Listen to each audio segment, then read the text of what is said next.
Hello. Hi, everybody. Hello. We are live simulcasting on YouTube and Instagram. There we go. Hello. And I'm going to get Helen Cowart here on here with me. But here we go. Let me invite Helen to join me. Here we go. Well, we're going to do this. Invite Helen. There she is. Okay, so get Helen on here on Instagram with me. And we're going to do a little tool tip tonight. There we go. Hi, everybody. Hi, Helen. Here she comes. Here I am. Oh, it's like I'm a mess. I've been in the studios trying to set stones and do things all day, and now my hair is falling down. How are you?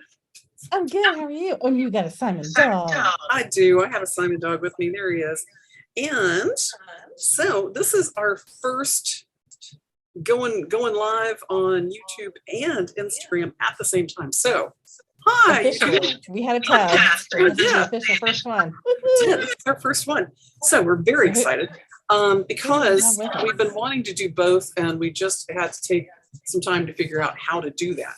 So if you want to watch us on YouTube later on, you can over there. But 6 o'clock live on, I don't have my ears. But 6 o'clock live on Tuesdays is Tool Tip Tuesday. So tonight, we're going to talk about finding your center. Finding your center. So I got a really cool center tool, and it's from the Marquee Jewelry Academy and Lion Punch Forge. They both have this really cool tool, and so it is laser etched on steel, which is really kind of nice, and it has the ruler on it as well. So that's kind of great for doing like finding your center and finding prong placement, which goes hand in hand, which I really appreciate. So anywho. Oh, actually, I didn't think about using that for prong placement. Yeah, absolutely. Yeah. And in fact, one of the things that I would use it for primarily is prong placement. There's in the Anastasia Young's book, there, in the Anastasia Young book, there is a wonderful, on page 193, they actually have the circle divided out so you can see where you'd have like 4 prongs. So it's like 4, 4, 4, and 4 is on there. And then it's 8, 8, 8, 8, 8, 8, 8, all the way around. So you can see where your prong placement would be. And this one is divided into thirds. So you've actually got some really good references for prong placement and finding your center. And some of them can be used for the same thing. So nice. A stencil. There you go. So stencils like this, if you look, like this is a stencil from, it's an isometric eclipse, and it's from Pickett, and it's number 1264I. So the I must be for all the time. These guys. All the time. Well, one of the things that's really cool about this is that you've got 2, 4, 6, 8. So you've got 8 prongs all the way around on this one. And if you're going to be doing, 4 or 6, you've got those marked on there. And the nice thing is it'll help you find your center. So if you're using something like this, you've got your, your cross marks in there so that you can easily find your center on an oval or on a circle if you need to do it like that.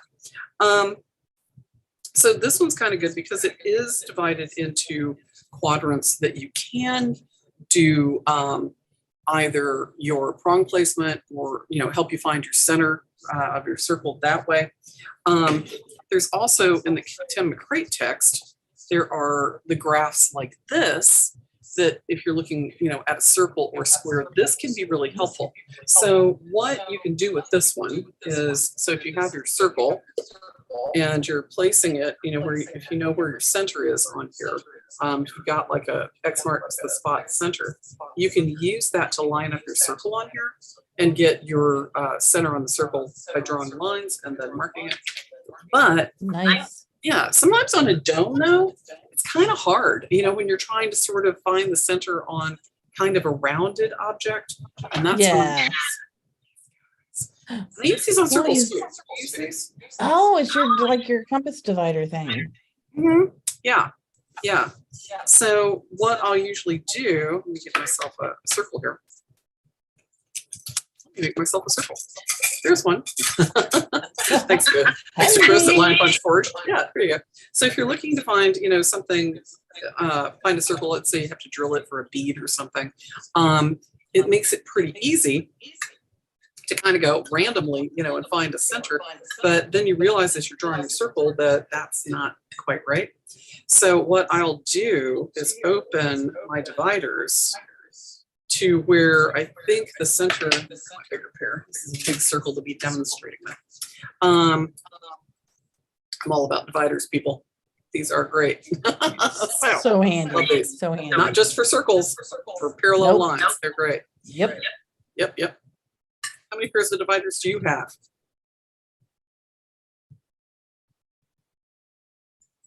Two or three.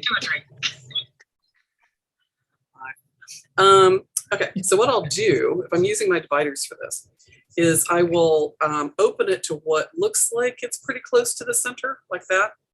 And then I'll kind of scribe it, like find my edge and kind of scribe it that way. Then I'll go about halfway around and scribe it again. But you kind of need 3 of these to triangulate. So I'll kind of mark it a couple of times until I can find the intersection. And that just makes it easy. It's especially easy if you're doing this on a dome, because sometimes on a dome, it's like, uh-oh, what am I doing? So this gives me, I can find my center really easily now and mark that. And then if I take this in just a little bit, kind of go, okay, that's what it looks like. And then I can work my way around again and make sure that that's hitting center. So that just, yeah. Yeah. Yeah. Oh, So $5. Yeah. So finding your center using dividers. So that works really well. If you, again, you don't want to scratch it up and you're like, this isn't working for me because it's scratching up my circle. Using something like this where you have a template, that you can set your piece on and center it in the middle of the circle here, it'll allow you to find a crosshair, and then you can use a ruler and find your center that way and just mark it with a Sharpie if you want. But that allows you to kind of just center it on the grid and do that. The other way, already broken our new format, Helen. Yeah, we're dividing our attention. So if I'm not looking at YouTube or if I'm not looking at Instagram, it's because I'm looking at the other camera. I'm Looking trying to at make sure I'm both. engaging everybody. Camera too. Yeah, there we go. So if you're using something like this, this actually is great because you can find your circle here, right? And if you know what's, top, bottom, and so on, this has, and I'll show it here first, this has your center marks on it. So this allows you to use your rulers and draw your X right there with a Sharpie or whatever you want to use to mark it. But those little crosshairs allow you to find center. And again, there are other templates and they have it on there too. So for like the flat side of a square, for even the triangle, it's got those marks on there. So it makes it pretty easy to see when this is laying down on something white as well. So anyway, finding your center. Find your center, Helen. Find your center. So yeah, it took me a while to realize with and you can find this chart with the center, and you can make it yourself for finding your prong placement. Yeah. Yeah, there it is. So well, it's a little throwback to high school geometry. Finding your 60. Yeah. 120. So that one's for whatever all yeah, the for divisions are, even your numbers. degrees. That's for odd numbers. Well, even the odd number one especially can be really hard to do. So if you're doing something like this and you're like, what the heck, the odd number template can be really helpful to be able to go, okay, I need, this one has up to 7 prongs. Yeah, that one has up to 7 prongs. And the other one has up to 8 prongs. So, and you can add them. You can add if you have more than that, but that'll really help you get like the prong placement laid out and help you find that center a little bit as well. So, anywho, cool, very handy tool, and just knowing that you have all these different things, right, to help you find your prong points, right, your placement. So for cool. Yeah, something like that. I can like make sure I've got it centered, make sure I've got my post lined up. And if I have to add like prongs on the middle of this for a stone setting, or I need to divide this up evenly, this can be a great tool. So thank you. This is actually new from Lion Punch Forge, and he's been working with Marquee Jewelry Academy on that. So a little shout out and love to both of them, because nice handy tool. And it goes, and I keep this up there with my my BNS gauge. They just go together. They just match. I love it. Broken now. Okay. That's fun. It's fine. It's made of metal. I think he's got he's laser etching them, or laser. He is. He does. He laser etches and puts that on the surface. So yeah. Do you guys have any? If you guys have any tips for doing your circles, finding your circles, finding your center, and finding your center, and love that. Find your center and go from there. So, Helen, we've got some fun classes coming up. We do. Let me pull up my little list here. You got it. On tomorrow, which is today for me. Tomorrow, though, you have a really cool alternative stone setting class, post setting solutions. So if you have half-drilled pearls or half-drilled stones that you need to put just a little something on, a little support for your pearl, Jennifer's going to be teaching all about that. I have done that before, and it's kind of tricky, because you have to cut down the post to be the right size, and measuring that and making sure your solder's clean at the bottom, so it's not all bunged up, and you get even if you're doing this, even if you're doing it as a casting or something, there are tricks to it, but there are all kinds of ways to set to solder the prong on, like you said, the post on.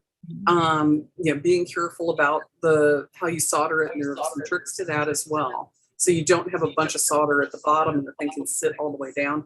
But if it's not a pearl, or if it's an unusual shaped half-drilled pearl, you have to be able to support it, because if you don't, the thing gets knocked or twisted and off it goes. So I've got a few little tips and tricks for creating things like pearl cups, and that work great for half-drilled stones and for unusual shapes. But I also do a lot of setting with carved stones, and those are unusual shapes as well, and they have to be supported.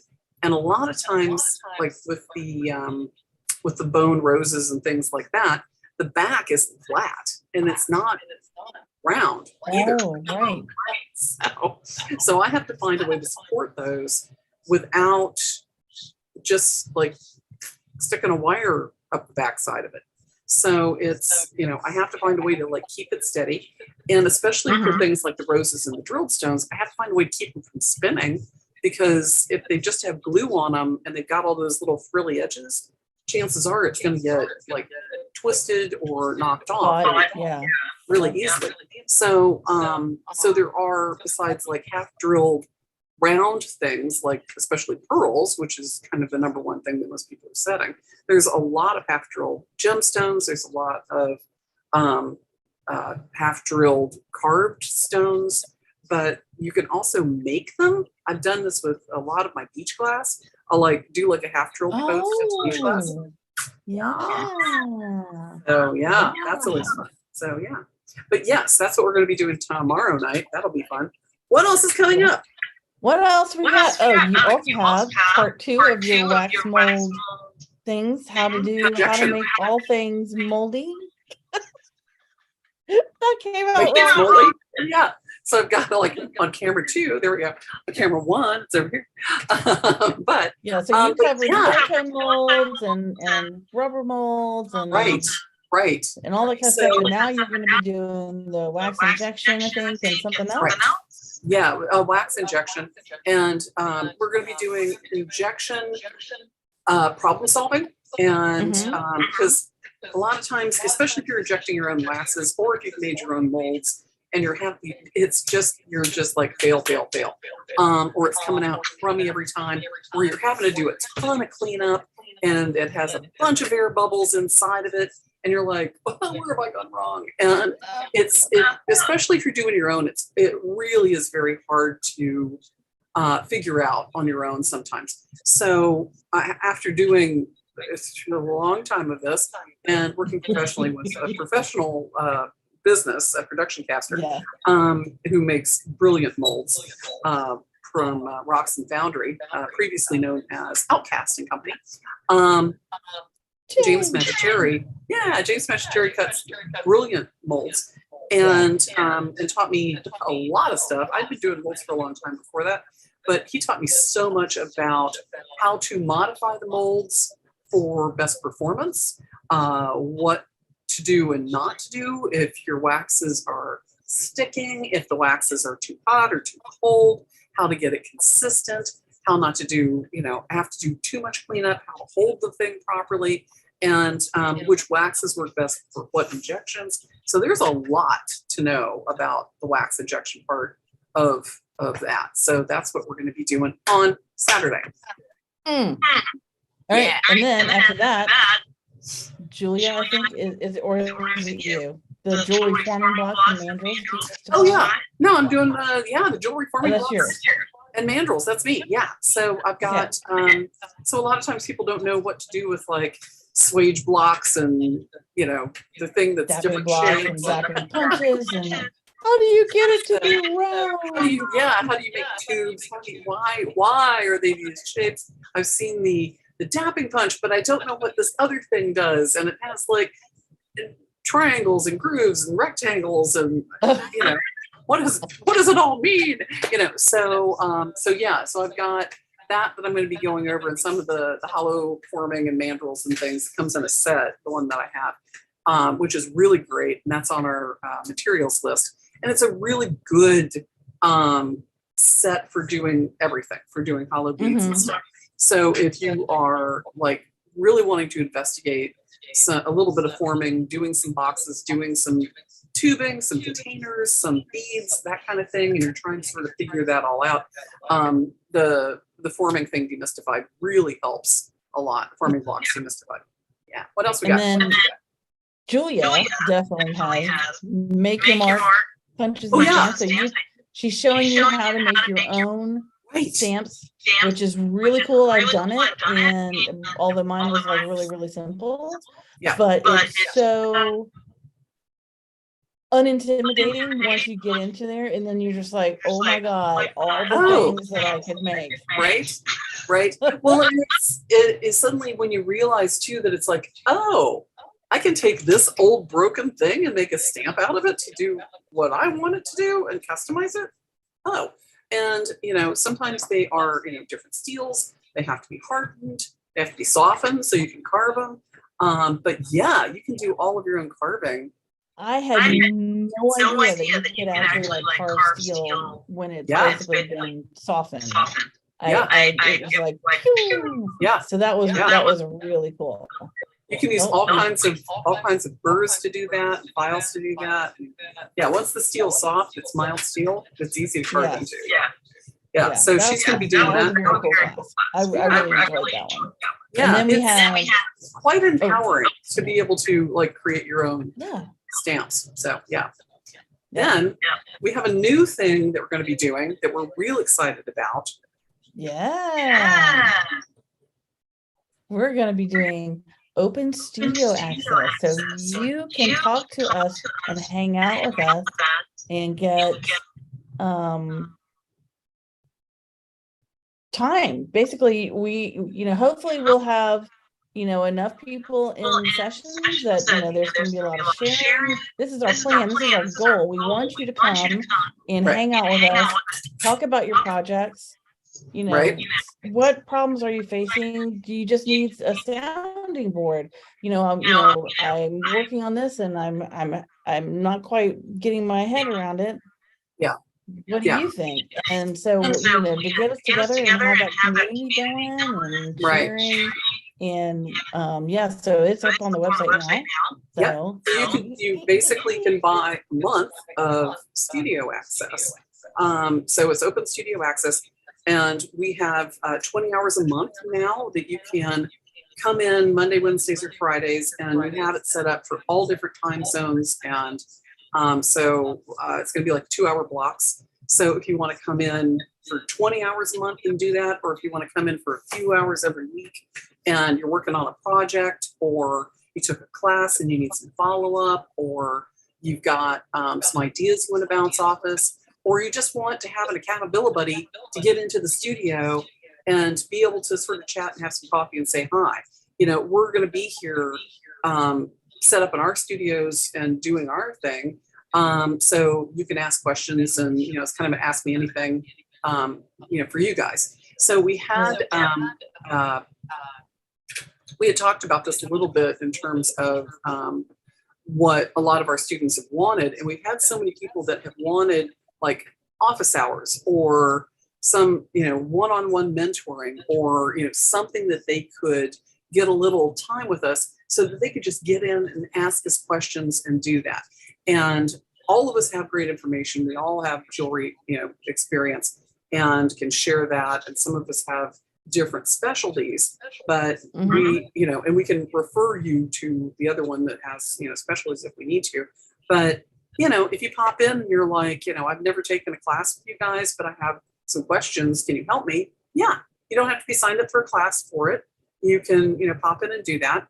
And it's like $2.50 an hour for the students. So it's like, a month for, $2.50 an hour for a month of access. So it's $65 for the month. And if you do like a 3-month bundle, you end up getting a 15% discount. Yeah, so it goes from $195 to $165 for 3 months worth of for 3 months. Yeah, for 60 hours of little metal fox's goodness. Right. So it's that way we can kind of if you guys have like tips, questions, whatever it is, you can be like, oh yeah, okay, so this is what I would do is blah blah blah. Get some feedback, on designs, on technical stuff. If you're stuck on something and you're like, which is better, A or B, and why? What am I doing wrong? Yeah. So we're going to be here for the students. We decided that instead of doing office hours and one-on-one mentoring, it was hard to get everybody scheduled for that kind of thing. And things messed up and and for the same amount of money, you get the whole month. So yeah.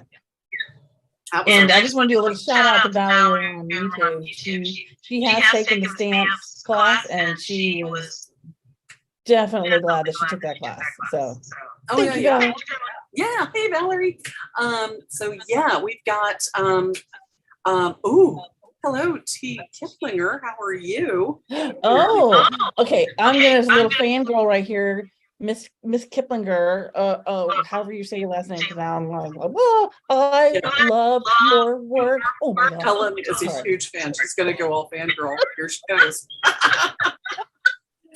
Anyway, y'all have in our audience, if you have not checked out T. Kiplinger on Instagram, she does these really beautiful memento mori work. It's just brilliant work. Yeah, absolutely. Love it. Yeah. So yes. absolutely adore you and your work. So yeah, so go check out her page. We'll put a link to Yeah, we'll do a shout out. to you as well, because it's absolutely, because we're Yeah. obviously fangirls. So Yeah. beautiful stuff, beautiful stuff. Yeah. So yeah, but we want you guys to be able to pop in to the studio, say hi. Casually. It's basically what happens is when you buy like a month of access, you get the Zoom, so you can pop into the Zoom chat. And like I said, we'll be here in the studio.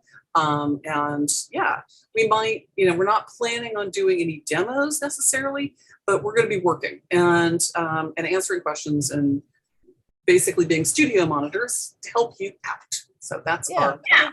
A lot of the in-person schools will have access, but tied to the class. But we want to just offer this to you guys anytime. You don't have to be currently enrolled or ever have taken a class. Come in, hang out with us, test us out, get a little idea of what we're like, and then take a class or whatever. Or not, yeah. But it's like I said, it's or be like, oh, they're crazy. But it's a good way just to sort of have a because I've had so many people lately that are like, I just need to sort of follow up on something. I have some questions, or when can we get together? And this is a way that we've got scheduled time. We can get together and figure things out. So I'm going to be doing Mondays on the East Coast, on the West Coast. It'll be noon to 2 on Mondays. Helen's going to be doing Fridays, and Julia's got every other Wednesday. So we've got time for Valerie out there. Where Valerie? Helen's going to be doing it on Friday mornings for the East Coast. So it will still be a little early. Yeah. Well, it'll be 7 to 9 for the West Coast. So that makes it 10 to noon. 10 to noon for the East Coast. For the East Coast. And then if anybody's in the UK, then that'll be 3 to 5, because that's where I am. I'm in London. Yeah. So we really wanted to make it so that since Helen's in London, we wanted to take advantage of the fact that, time-wise, everybody's kind of like, I can't quite get the time because it's Pacific time and I'm in bed, or it's super early. So Helen's got a time where people in Europe and the East Coast, it makes more sense for some of them. For me, it's kind of a little bit midday, so it hits the West Coast and farther west for us.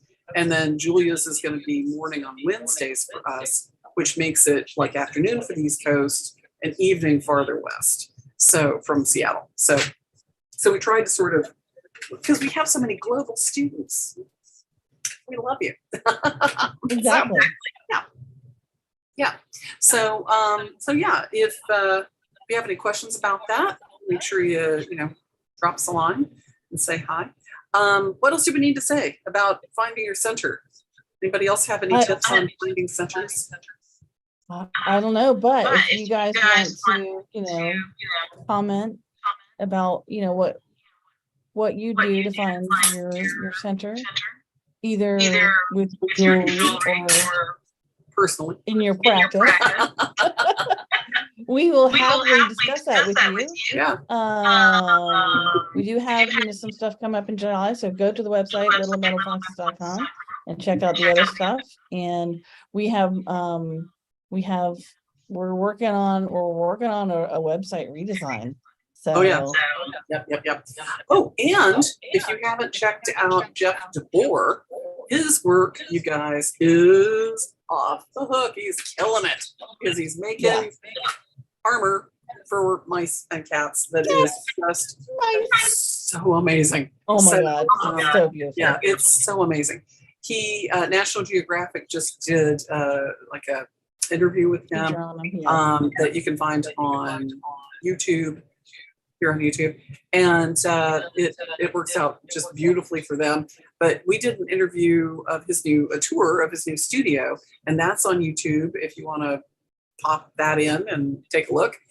He is delightful, And he's going to be teaching the representative chasing for the studio in September. So he's going to be doing like, yeah, all kinds of, he's so cool. He is so cool. So he's going to be teaching with us in September. Hi, Kyle. So, so yeah, definitely check out Jeff's work, Jeff DeBoer, and he's a Canadian artist and in Calgary. So yeah, definitely check his work out. But yeah, I would sign up for that. That's going to be an amazing class, just to be like, yeah, he's awesome. So, so yeah. Anyway, okay, yeah. So if you guys have, if you have additional information on finding your center, whether it's sitting on the beach with your dog, or actually using, or actually using the dividers, whatever tools, the tools, the little punch or board ruler with just making lines and trying to find the center. Absolutely. So yeah, so that would be awesome. I wish there was an app for that you could like point your phone at and go, oh, there it is. So somebody invent that. That'd be great. I'd love credit for it that. won't be us because we're not inclined that way. Here's my phone. There's the center. Okay. So you guys, I bet you could actually do that because there actually is a center thing on the phone, isn't there? Wait, I'll have to think about that. All right. Anywho, let's throw this off to next week. We've got all kinds of cool stuff to catch you up on, and you're gonna be here on Instagram and there on YouTube. And so if you have missed any of our tool talks in the past, we've got them on both locations now. So whatever you can see on Instagram, you can see on YouTube, and vice versa. We also have additional information on our YouTube channel, so please do check that out. There's lots of good tips and tricks. We have over 100 of those tips and tricks videos, and we have lots of guest artists that have come in, or guest people that have come in. Tori Hoover from Hoover and Strong told us about their efforts from doing like recycled metal. That was great back in April, which was Earth Month. And so yeah, we have lots of great people that we do studio tours and things like that. So go check those out. And if we're live like we are now, make sure on YouTube that you smash that like button. Get that bell. Subscribe, ring that bell, all those things, and so that you know when we're live, and you can ask questions on either Instagram or YouTube. And we just want to make sure that we're accessible to you guys, and that it's easy to access information from us, and that you feel like you can easily contact us and ask questions. So there you go. Right? Yep. That's what's going on. That's how you find your center, and that's how you find more of us. Boom. Boom. That's it. Like drop. There we go. All right, guys. All right. Nice. Have a great week, and we will see you back here for Tool Tip Tuesday on Instagram and on YouTube next week at 6 o'clock. So, okay. bye, everybody. Thanks. See you later. Bye.